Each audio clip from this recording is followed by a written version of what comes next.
Doctor എല്ലാവരെയും മാറ്റി നിർത്തി കൊണ്ടുവന്നിട്ട് പറയാണ്, ഞാൻ അദ്ദേഹത്തോട് 100% എന്ന് പറഞ്ഞതൊക്കെ വെറുതെയാ. അദ്ദേഹത്തിന് ഒരു കോൺഫിഡൻസ് കൊടുക്കാൻ മാത്രം അദ്ദേഹത്തിന് വെറും 80% മാത്രമേ എനിക്ക് പറയാൻ സാധിക്കുള്ളൂ. അദ്ദേഹത്തെ ഫോണിൽ ബന്ധപ്പെട്ട് തന്നെ എനിക്ക് മനസ്സിലായ ഒരു കാര്യമുണ്ട്, അദ്ദേഹം മാനസികമായിട്ട് ഒരുപാട് ബുദ്ധിമുട്ടുന്നുണ്ട്. ഇന്നത്തെ കാലത്ത് എല്ലാ കുടുംബങ്ങളിലും ഓരോരോ പ്രശ്നങ്ങളാ. ആരും ആർക്കു വേണ്ടി വിട്ടുകൊടുക്കാനൊന്നും തയ്യാറാകുന്നില്ല, ആർക്കും ഒരു ആത്മാർത്ഥതയില്ല.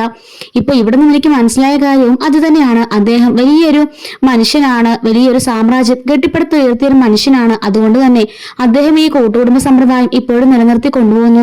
പക്ഷേ എനിക്കതിൽ കാര്യമുണ്ടെന്ന് തോന്നുന്നില്ല. അദ്ദേഹത്തെ എപ്പോൾ കോണ്ടാക്ട് ചെയ്താലും അദ്ദേഹം മാനസികമായിട്ട് വല്ലാതെ പിരിമുറുക്കത്തിലാണ്. അതുകൊണ്ട് ഞാനൊരു കാര്യം പറയാണ്, ഇനിയും അദ്ദേഹത്തെ നിങ്ങൾ മാനസികമായി വിഷമിപ്പിച്ചാൽ അദ്ദേഹത്തിന്റെ ആയുസിന്റെ കാര്യത്തിൽ എനിക്ക് യാതൊരു ഗ്യാരണ്ടിയും തരാൻ പറ്റില്ല എന്ന് പറഞ്ഞിട്ട് പോകുന്നുണ്ട്.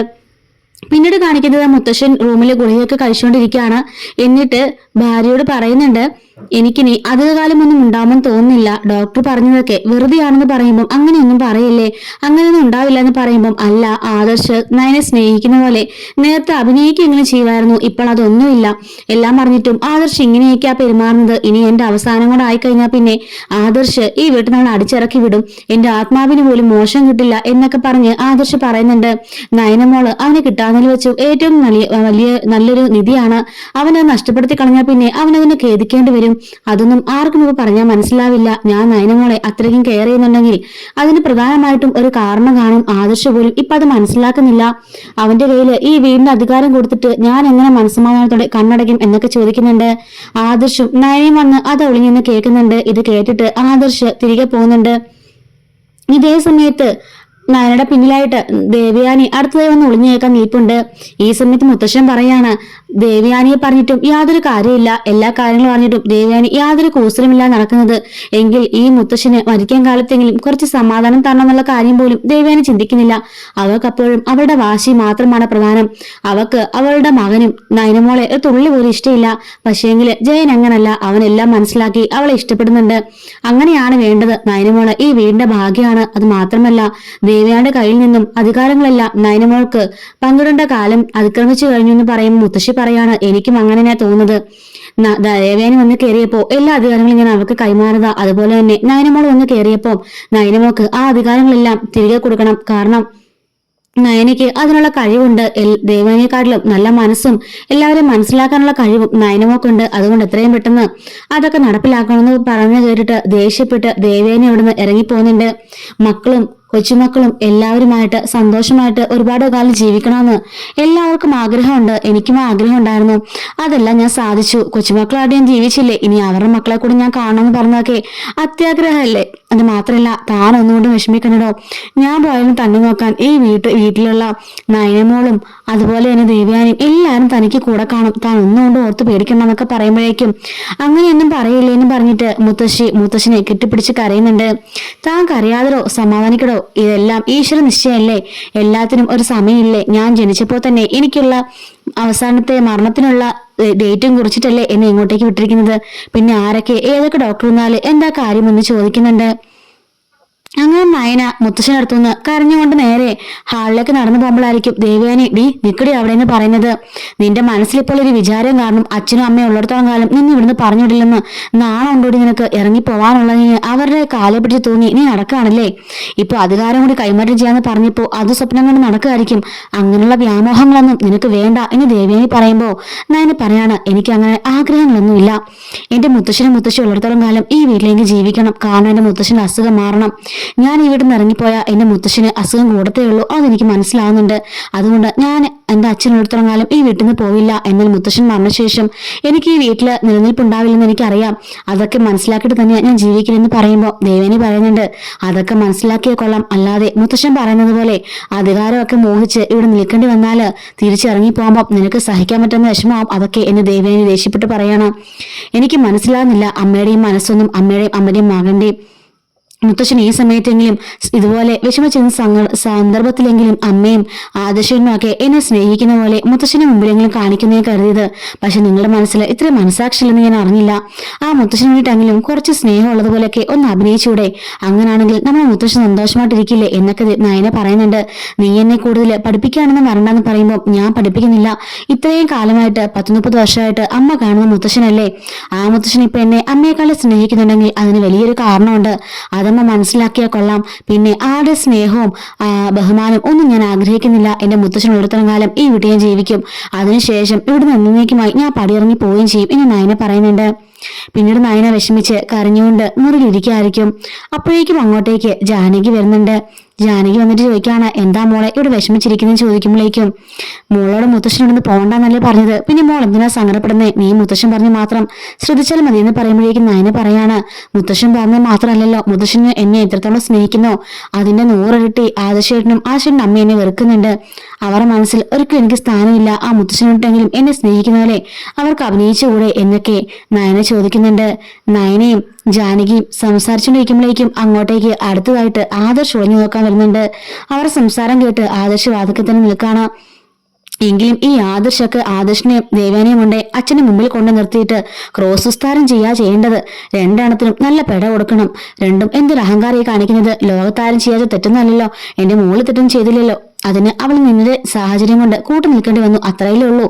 അത് ഇത്രയ്ക്കും കാര്യമാക്കേണ്ട കാര്യമുണ്ടോ എന്നൊക്കെ ജാനകി ചോദിക്കുമ്പോൾ ഇതെല്ലാം കേട്ടുകൊണ്ട് ദേഷ്യപ്പെട്ട് ആദർശ് പുറത്തു നീക്കാണ്. അപ്പോഴേക്കും നയന പറയുന്നുണ്ട്, അല്ല ചെറിയമ്മേ, ഞാനും തെറ്റ് ചെയ്തു. എന്റെ ഭർത്താവിനോടെങ്കിലും ആ ഒരു സത്യം ഞാൻ പറയേണ്ടതായിരുന്നു. ആ കളവിനെ കൂട്ടു നിൽക്കുന്ന സമയത്ത് എന്റെ ഭർത്താവെങ്കിലും അത് അറിഞ്ഞിരുന്നെങ്കിൽ നന്നായിരുന്നു. അത് ഞാൻ ചെയ്തത് വലിയൊരു തെറ്റ് തന്നെയാ. ആദർശേട്ടനെ ഞാൻ ഒരിക്കലും പഴിക്കുന്നില്ല എന്ന് നയന പറയുന്നുണ്ട്. എന്നിട്ട് നയന പറയാണ്, മുത്തശ്ശിനെ കാലശേഷം എനിക്കിവിടെ യാതൊരു സ്ഥാനം ഉണ്ടാവില്ലെന്ന് എനിക്ക് നന്നായിട്ടറിയാം. അവരുടെ കാലശേഷം ഞാനിവിടെ എന്നേക്കുമായിട്ട് എന്റെ വീട്ടിലേക്ക് പോകും എന്ന് പറയുന്നുണ്ട്. പിന്നീട് കാണിക്കുന്നത് നന്ദുവിനെയാണ്. നന്ദു നടന്നു പോയിക്കൊണ്ടിരിക്കുകയായിരിക്കും. അപ്പോഴേക്കും ഫോൺ റിങ് ചെയ്യുന്നുണ്ട്. അങ്ങനെ ഫോൺ എടുക്കുമ്പോഴേക്കും വിളിക്കുന്നത് നയനയായിരിക്കും കേട്ടോ. എന്താ നന്ദുട്ടാ, നീ ഇനിയിപ്പോ വിളിക്കാറൊന്നും ഇല്ലല്ലോ ചോദിക്കുമ്പോൾ, അങ്ങനൊന്നുമില്ല ഏട്ടത്തി, ഞാൻ വിളിക്കുന്നുണ്ടല്ലോ.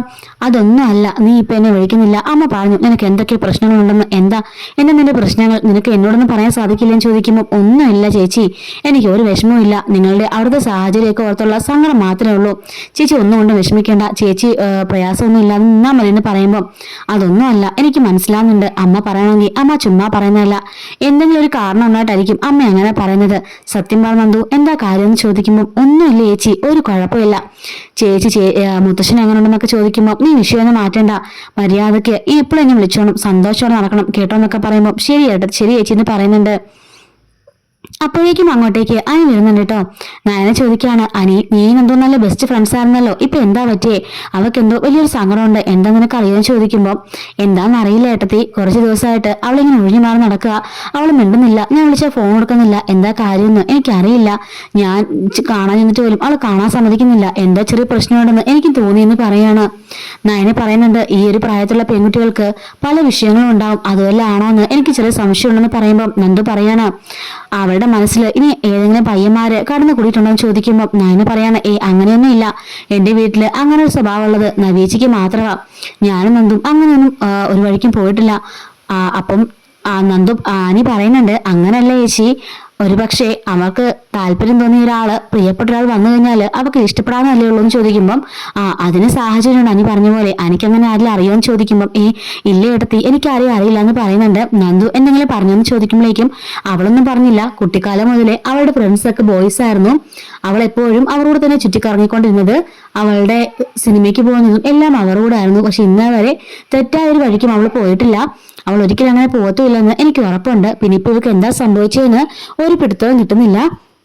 എന്താണെങ്കിലും ഒന്ന് അന്വേഷിക്കണമെന്ന് പറയുന്നുണ്ട്. അവളുടെ മനസ്സിൽ ആരെങ്കിലും കാണുന്ന എനിക്ക് ഉറപ്പുണ്ടെന്ന് പറയുമ്പോൾ അനിക്കെന്നത്ര ഉറപ്പം ചോദിക്കുമ്പോൾ, അല്ല എനിക്ക് തോന്നുന്നുണ്ട് എന്ന് പറയാണ്. എന്തായാലും നീ അനിയെ ഒന്ന് ശ്രദ്ധിക്കണം, ഒന്ന് അന്വേഷിക്കണമെന്ന് നന്ദുവിനെ ശ്രദ്ധിക്കണമെന്ന് അനിയോട് പറയുന്നുണ്ട്. അനി പറയാണ്, അതൊന്നും ഏറ്റത് വിഷമിക്കണ്ട, ഞാൻ നോക്കിക്കോളാന്ന് പറയുന്നു. എന്നിട്ട് അനിയോടൊന്ന് ആലോചിക്കുകയാണ്, നന്ദു എങ്ങനെയെങ്കിലും ഏട്ടത്തിയോട് കാര്യങ്ങളൊക്കെ തുറന്നു പറയണമെന്നുണ്ടെങ്കിൽ ഏട്ടത്തി എങ്ങനെ ഞങ്ങളുടെ കാര്യത്തിന് സപ്പോർട്ട് ചെയ്തതിനെ എന്ന് ആലോചിക്കുന്നുണ്ട്. പിന്നീട് കാണിക്കുന്നത് അഭിയാണ് കേട്ടോ. അഭി ഇങ്ങനെ സ്ഥലത്ത് നിന്ന് അവന്റെ ഫോണിലൂടെ നവ്യ ചെയ്യുന്ന കാര്യങ്ങളെല്ലാം അവൻ ഇങ്ങനെ ക്യാമറയിലൂടെ കാണുന്നുണ്ട്. അപ്പോഴേക്കും ആയിരിക്കും മറ്റേ നിർമ്മല് അവരുടെ ഫോണിലേക്ക് കുറെ അവരമ്മിൽ ചേർന്നിരിക്കുന്ന ഫോട്ടോസൊക്കെ അയക്കുന്നത്. നവ്യ ഓർക്കാണ്, ഈശ്വര, തെറ്റിയാത്ത സമയത്തൊക്കെ ഞാൻ കൂളായിട്ട് നടന്നു, ഇപ്പൊ തെറ്റിയാതെ ഞാൻ ശിക്ഷിക്കപ്പെടാൻ പോവാണോ എന്നിങ്ങനെ മനസ്സിൽ ആലോചന നിൽക്കുന്നുണ്ട്. ഇതേ സമയത്ത് തന്നെ ആ ഫോട്ടോസ് അവൻ അഭിക്ക് അയച്ചു കൊടുത്തിട്ട് പറയാണ്, ഫോട്ടോസ് എല്ലാം നമുക്ക് അയച്ചു കൊടുത്തിട്ടുണ്ടെന്ന് പറയുന്നുണ്ട്. അങ്ങനെ അവൻ ഇങ്ങനെ ക്യാമറ നോക്കിയിട്ട്, നീ ടെൻഷൻ അടിക്കണം, എന്നെ എന്തുമാത്രം നീ ടെൻഷൻ അടിപ്പിച്ചോ അതിന്റെ ഇരട്ടി ഞാൻ അനുഭവിക്കണം എന്നൊക്കെ അഭി പറയാണ്. അങ്ങനെ നന്ദു ഒരു റെസ്റ്റോറൻറ്റിൽ കോഫി കുടിച്ചുകൊണ്ടിരിക്കുകയായിരിക്കും. ഇതേ സമയത്ത് തന്നെ അനി അങ്ങോട്ടേക്ക് കയറി വരുന്നുണ്ട്. നന്ദു, നീ എന്താ ഞാൻ വിളിച്ച ഫോൺ എടുക്കാത്തത്? നീ ഇവിടെ തന്നെ കാണുമെന്ന് എനിക്കറിയായിരുന്നു. ഞാനതുകൊണ്ട് ഇങ്ങോട്ടേക്ക് വന്നത്. എന്തിനാണ് നീ ഇങ്ങനെ അവോയ്ഡ് ചെയ്യുന്നതെന്ന് ചോദിക്കുമ്പോഴേക്കും എന്താ എന്താ നിനക്ക് പറ്റിയാനി? എനിക്ക് ഒരു പ്രശ്നമില്ല, ഞാൻ കൂളാണെന്ന് പറയുമ്പോൾ അല്ല, നിന്നോട് സംസാരിക്കുന്ന നിന്നെ പരിചയമുള്ള ഏതൊരാൾക്ക് മനസ്സിലാവും നിനക്ക് എന്തോ ഒരു പ്രശ്നമുണ്ടെന്ന്. എന്താ കാര്യം നിനക്ക് എന്നോട് പറഞ്ഞുകൂടെന്ന് ചോദിക്കുമ്പോൾ അനി, എനിക്ക് ഒരു പ്രശ്നമില്ല, നീ വിചാരിക്കുന്നത് പോലെ ഞാൻ ഓക്കെയാണ് എന്ന് പറയാണ്. അല്ല, നിനക്ക് എന്തോ പ്രശ്നമുണ്ട്, എന്തായാലും എന്നോട് ഷെയർ ചെയ്തോടെ. എനിക്ക് ഒരുപാട് സുഹൃത്തുക്കളൊന്നും ഇല്ല, അതിൽ എനിക്ക് ഏറ്റവും വിശ്വാസമുള്ള സുഹൃത്ത് അത് നീ മാത്രം നന്ദു എന്ന് പറയാണ്. നിനക്കിനിയിപ്പം സുഹൃത്തായിട്ടും എല്ലായിട്ടും കൂടെ നിന്റെ അനാമിക ഉണ്ടല്ലോ, അത് മതി എന്ന് പറയുന്നുണ്ട്. എനിക്ക് ഈ കല്യാണത്തിന് തീരെ താല്പര്യമില്ല നന്ദു. അനാമികയുടെ വീട്ടുകാര് മുത്തശ്ശൻ വഴി നല്ല പ്രഷർ ഉയർത്തുന്നുണ്ട്, വീട്ടുകാരാണെങ്കിലും അതിലപ്പുറം. എനിക്ക് പക്ഷേ അത് അക്സെപ്റ്റ് ചെയ്യാൻ പറ്റുന്നില്ല എന്ന് അവൻ പറയാണ്. നന്ദു പറയുന്നുണ്ട്, ഇനിയിപ്പം ഇങ്ങോട്ടേക്ക് വരണ്ട. ഞാൻ വരുന്ന ഈ സ്ഥലം നിനക്ക് അറിയാവുന്നതുകൊണ്ടല്ലേ നീ ഇങ്ങോട്ടേക്ക് വന്നത്. നാളെ മുതൽ ഞാൻ ഇങ്ങോട്ടേക്ക് വരില്ല എന്ന് പറയാണ്. എന്തിനാ നന്ദു ഇങ്ങനെ ഒഴിഞ്ഞു മാറുന്നത്? നീ കാര്യം പറ എന്ന് പറയുന്നുണ്ട്. ഒന്നും മിണ്ടാതെ നന്ദു ഇങ്ങനെ വിഷമിച്ച് അവൻ്റെ മുഖത്തേക്ക് എന്നെ നോക്കുന്നുണ്ട്.